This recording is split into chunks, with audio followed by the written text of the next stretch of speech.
Raha-asianeuvonta on ollut yksi suurella sydämellä auttamisen muoto nyt tässä jo syksystä 2011 lähtien.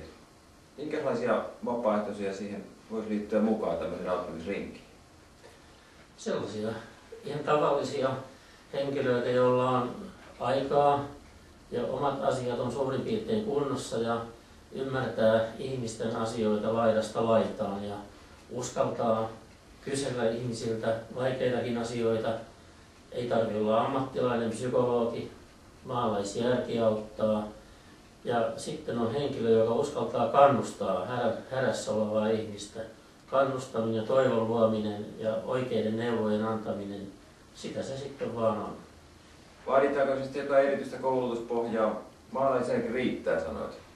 No kyllä, tietenkin, jos on ollut talousasioiden kanssa tekemisissä ja raha-asioiden kanssa tekemisissä, siitä on tietysti hyötyä, mutta jokainen, jolla itsellä omat asiat on hyvässä kunnossa ja on osannut tehdä omat kuukausibudjettinsa ja pistänyt raha-asiat kuntoon, niin voi neuvoa toista ihmistä. Pistänyt raha-asiat kuntoon. Voisiko joskus olla sellainen, että jos on itsekin ollut vaikka vaikeuksissa ja sitä kautta oppinut, niin tämmöistäkin tietoa voisi sitten jakaa? No tietenkin, se sanoit juuri oikein, jolla on itsellä vastaavia kokemuksia, on osannut selvitä niistä oikeilla toimenpiteillä, niin eihän sen parempaa voi olla.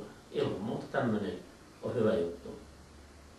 No mitäs sitten näitä neuvottavia ihmisiä, jotka tarvitsevat apua raha-asioissa? Minkälaisia kysymyksiä ja ongelmia heillä on ollut tässä?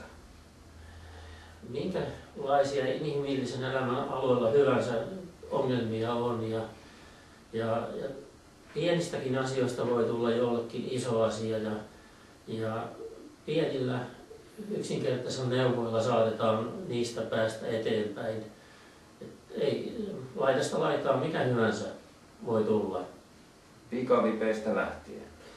Kyllä, joillain on lähtenyt siitä liikkeelle, että on liikaa luottokortteja lompakossa ja ei ole enää hallinnut tilannetta tai tullut yllättävä sairaus. Rahat ei olekaan riittänyt enää sen jälkeen tai jotain muuta vastaavaa, niin siitä se kierre saattaa lähteä ja siinä hyvät neuvot on sitten arvokkaita. No mitäs tämmöisenä niin kuin vapaaehtoisena auttajana, mitä tämmöinen auttaminen antaa teille vapaaehtoisille? No, tämä on tosi arvokasta meille kaikille.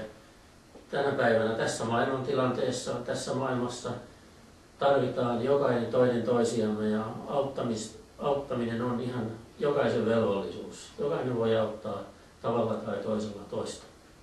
Tervetuloa mukaan Raha-asianeuvontarinkiin. Tervetuloa.